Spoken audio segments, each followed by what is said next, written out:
Hello.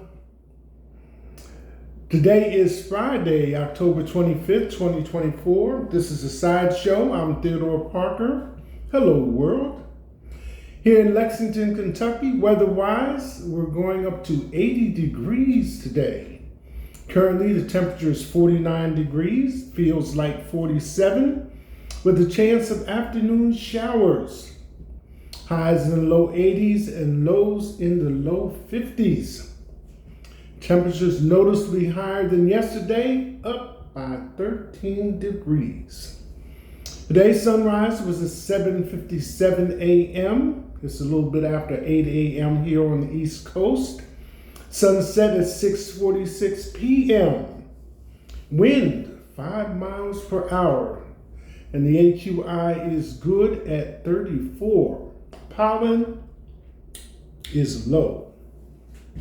So if you're watching the sideshow, don't forget to like, comment, share, and subscribe.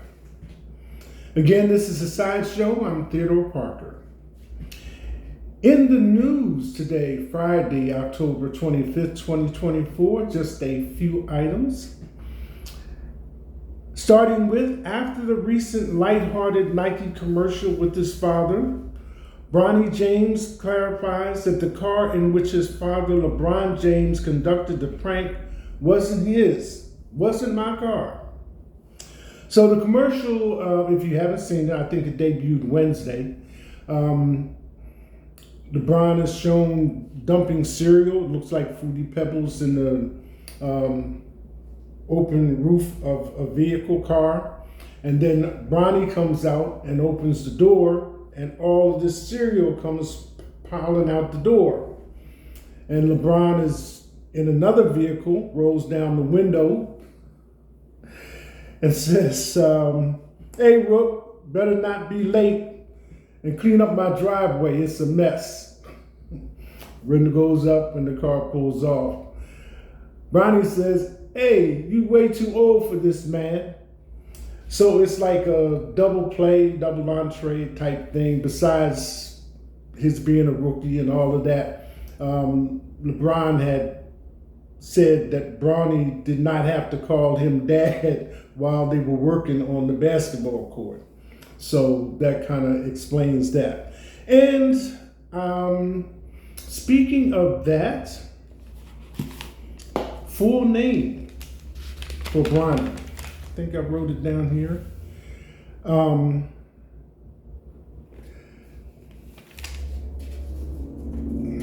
me see. Excuse me for just a minute. Oh, okay. LeBron Ramon, nicknamed Bronny James Jr. I said we'd be hearing more about it. All right. Moving on. Rapper Lil Durk arrested over murder for hire plot hours after 5 others linked to death of Quando Rondo's cousin.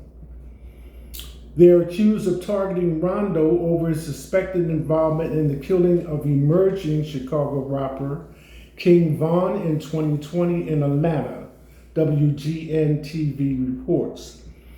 Thursday's indictment alleges that 2 years later, the 5 suspects offered out money and music opportunities in exchange for Bowman's murder. And there are more details attached to the article if you have a reason to want to know more. Eazy-E, stunned after realizing what late rapper's iconic stage name really means. This was interesting, in the sense that I didn't know everything that was involved with it. So I'll take a minute or two and share it with you. Under the title, "And Coming From Music," Eazy-E fans stunned after realizing what late rapper's iconic stage name really means. Often hailed as the godfather of gangster rap, Eazy-E's iconic stage name is a revelation to some fans. Born Eric Lynn Wright, he was raised in Compton, California, and spent his early years selling cannabis on the streets. He left school in 10th grade, but later earned his GED. After a brief solo career, he formed NWA in 1987, how time flies, with Arabian Prince, Dr. Dre, and Ice Cube. DJ Yella and MC Ren joined the group later that year. Despite their controversial lyrics, NWA is regarded as one of the most influential hip-hop groups. Rolling Stone placed NWA at number 83 on its list of the top 100 greatest artists of all time. Their debut album, Straight Outta Compton, which was also a motion picture, probably saw it, was the first rap album to receive a 5-star rating from the Music magazine. In 2016, it also became the first rap album to be inducted into the Grammy Hall of Fame. However, despite listening to Eazy-E's art for 3 decades, some of his fans still have no idea how the icon got his rap name. One core user asked, how did Eric Lynn Wright choose the name Eazy-E? According to various sources, Eazy-E, who died in 1995, came from a childhood nickname for Easy Eric due to his laid-back attitude and demeanor. One social media user said, although nobody really knows the true origins of the name Eazy-E, it has been speculated that this was a nickname given to him due to his demeanor both in person and in business. Eric's easy demeanor implies that this was directly related to his personality. The E part of the nickname relates directly to his real name, Eric. Other people state that Eazy-E used to have the street nickname of Easy Eric, which was shortened to include his full name, while others stated his street nickname was Casual, relating to the way he dressed and acted. Another user added Eazy-E was probably the most successful of any NWA member. Even though he presented himself as just an equal member of the group, he actually started Ruthless Records with his own money and helped broker the deal with Priority Records. He later branched out and discovered new groups for his label like Bone Thugs and Harmony, New Information, and was in the process of getting NWA back together under their own terms. Eazy-E was destined for greatness. I truly believe Eazy-E would still be huge in the record entertainment business today had he not passed. Eazy-E was admitted to the Cedars-Sinai Medical Center in Los Angeles on February 24th, 1995, where he was diagnosed with HIV/AIDS. He made a public announcement about his condition on March 16th, attributing his infection to a sexual partner. In the week of March 20th, he penned a heartfelt message to his fans before succumbing to AIDS-induced pneumonia on March 26th. So I thought that was something that was willing to share with you, especially since we still have Ice Cube, Dr. Dre with us on the scene. And speaking of Dr. Dre, we haven't heard too much from him, but like after his divorce and his daughter being sick, most recently I read that his therapist had requested and had been granted a restraining order against him. So it's funny but not funny. He won't listen.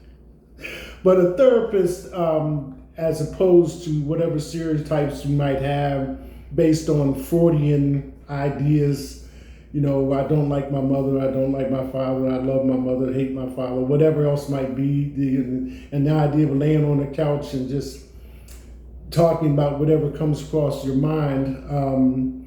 You remember that Freud, according to reports, did like his cocaine, but then so did Sherlock Holmes, who was a fictional character, and so forth and so on. But anyway, hope it all works out.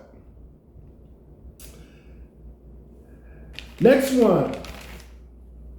Sean Diddy Combs forced employees to carry pink cocaine at all times, the same deadly drug found in tragic Liam Payne's system. If you know, Liam Payne recently died after falling from a third-story hotel window or balcony, and after the coroner's report that this drug was found in his system. Attention was first called to it because of loud noises and disturbances inside the room that he had.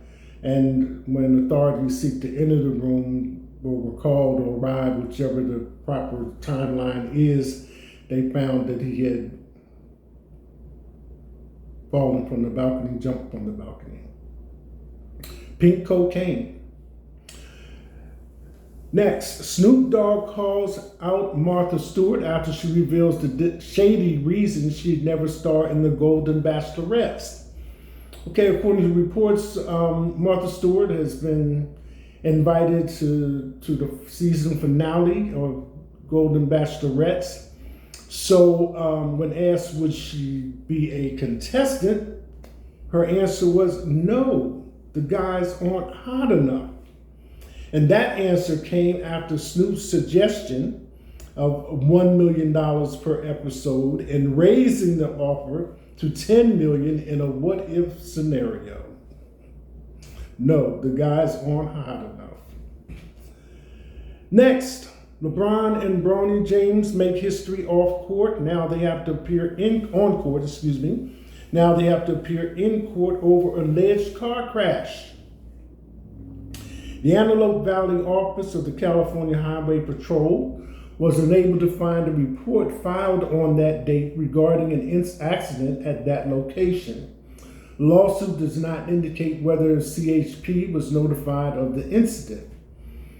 In addition to LeBron and Bronny James, the lawsuit includes multiple Does, meaning John or Jane Does, as possible defendants.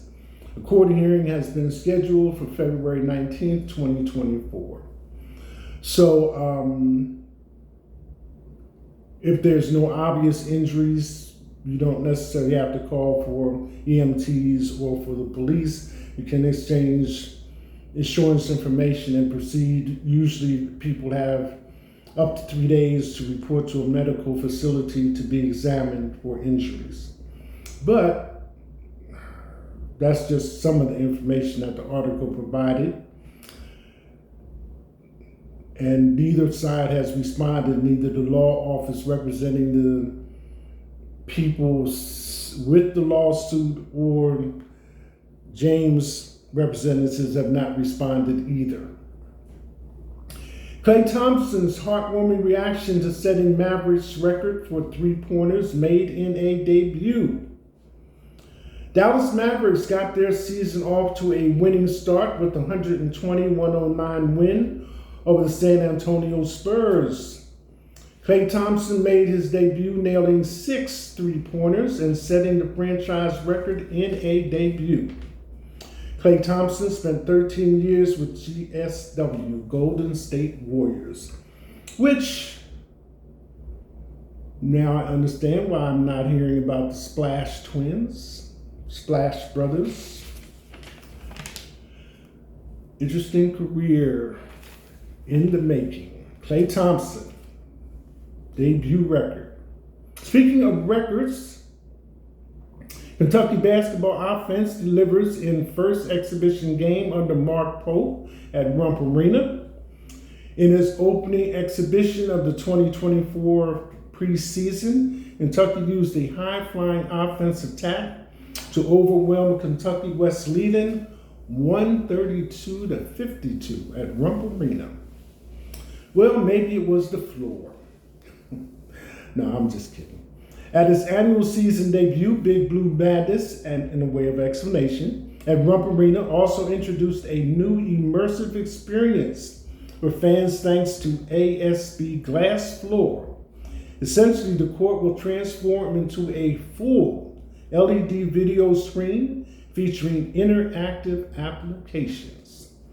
UK will be the first collegiate program to feature the state-of-the-art court. I'm quite sure the floor wasn't active while they were playing, but that is a big gap, 132-52. So, exhibition game for UK, the win. Top stories. The joy is over as election nears. Kamala Harris' tone goes dark. Next one. What is fascism and why does Harris say Trump is a fascist? Next, McDonald's E. coli outbreak leads Burger King and others to pull onions from some menus. Excuse me. If you weren't aware, now you are. This candidate's path to 270 electoral votes looking more and more promising. I will let you know, speaking of Donald Trump, but that is coming from Fox News, so we'll move right along. Beyonce, whose freedom is Harris's campaign anthem, is expected at Democrats' Texas rally on Friday, today. CDC recommends second dose of this year's COVID shot for some age 65 plus.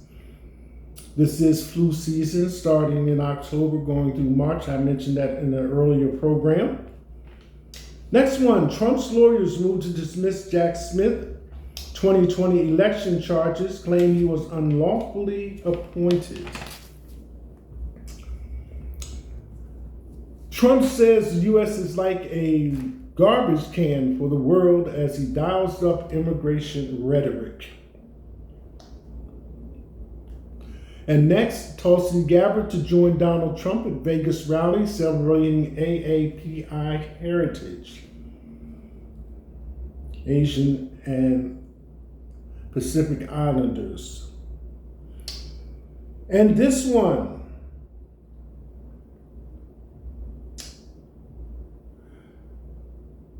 President Biden to apologize for 150-year Indian boarding school policy. Excuse me. This is a historical first. An historical first. So I'm going to share it. And this is coming from Politics and the Associated Press. President Biden to apologize, and it's not even a day old, 17 hours. President Biden to apologize for 150-year Indian boarding school policy. President Joe Biden, coming from Norman, Oklahoma. President Joe Biden is expected to formally apologize on Friday for the country's role in the Indian boarding school system, which devastated the lives of generations of indigenous children and their ancestors. I would never have guessed in a million years that something like this would happen, says Secretary of Interior Deb Haaland, a member of the Pueblo of La Guana. It's a big deal to me. I'm sure it will be a big deal to all of Indian country. Shortly after becoming the first Native American to lead the interior, Haaland launched an investigation into the boarding school system, which found that at least 18,000 children, some as young as 4, were taken from their parents and forced to attend schools that sought to assimilate them in an effort to dispossess their tribal nations of land. It also documented nearly 1,000 deaths and 74 grave sites associated with the more than 500 schools. No president has ever formally apologized for the forced removal of Native American, Alaskan Native, and Native Hawaiian children, an element of genocide as defined by the United Nations, or any other aspect of the U.S. government's decimation of indigenous people. During the second phase of its investigation, Interior conducted listening sessions and gathered the testimony of survivors. One of the recommendations of the final report was an acknowledgement of an apology for the boarding school era. Haaland said she took that to Biden, who agreed that it was necessary. Haaland, whose grandparents were forced to attend a boarding school, said she was honored to play a role along with her staff in helping make the apology a reality. Haaland will join Biden during his first diplomatic visit to a tribal nation as president on Friday as he delivers his speech. It will be one of the high points of my entire life, she said. It's unclear what, if any, action will follow the apology. The Department of Interior is still working with tribal nations to repatriate the remains of children on federal lands, and many tribes are still at odds with the U.S. Army Corps of Engineers, which has refused to follow the federal law regulating the return of Native American remains when it comes to those still buried at Carlisle Indian School in Pennsylvania. President Biden's apology is a profound moment for Native people across this country, Cherokee Nation Principal Chief Chuck Hoskins Jr. said in a statement to the Associated Press. Our children were made to live in a world that erased their identities, their culture, and upended their spoken language, Hoskins said in his statement. Oklahoma was home to 87 boarding schools in which thousands of our Cherokee children attended. Still today, nearly every Cherokee Nation citizen somehow feels the impact. Friday's apology could lead to further progress for tribal nations still pushing for continued action from the federal government because it is acknowledgement of past wrongs left unrectified, something known and buried, said Melissa Noblesse, Chancellor of MIT and author of The Politics of Official Apologies. These things have value because it validates the experiences of the survivors and acknowledges they've been seen, and we here urge you, and also there's a lot of historical evidence to suggest this happened, Noblesse said. In Canada, a country with a similar history of subjugating indigenous peoples and forcing their children into boarding schools for assimilation, an apology from Prime Minister Justin Trudeau in 2017 was followed by the establishment of a truth and reconciliation process and the injection of billions of dollars into First Nations to deal with the devastation left by the government's policies.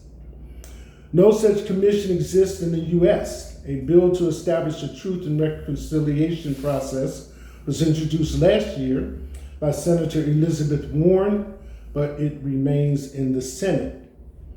Pope Francis issued a historic apology in 2022 for the Catholic Church's cooperation with Canada's catastrophic policy of Indigenous residential schools, saying the forced assimilation of Native people into Christian society destroyed their cultures, severed families, and marginalized generations.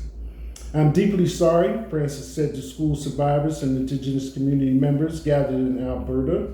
He called the school's policy a disastrous error that was incompatible with the gospel.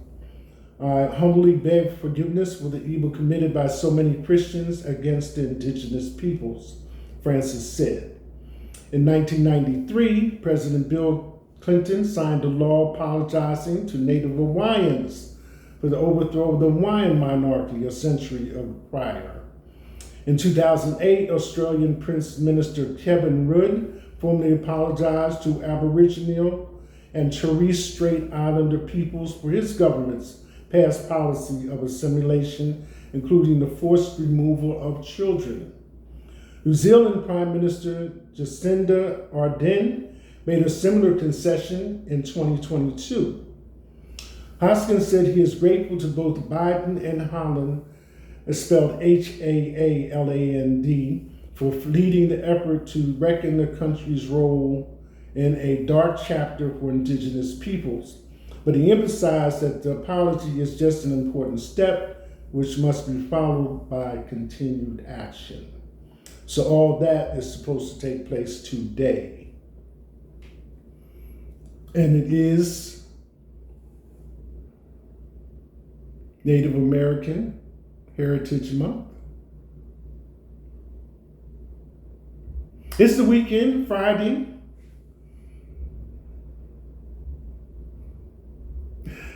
That's it. Hashtag.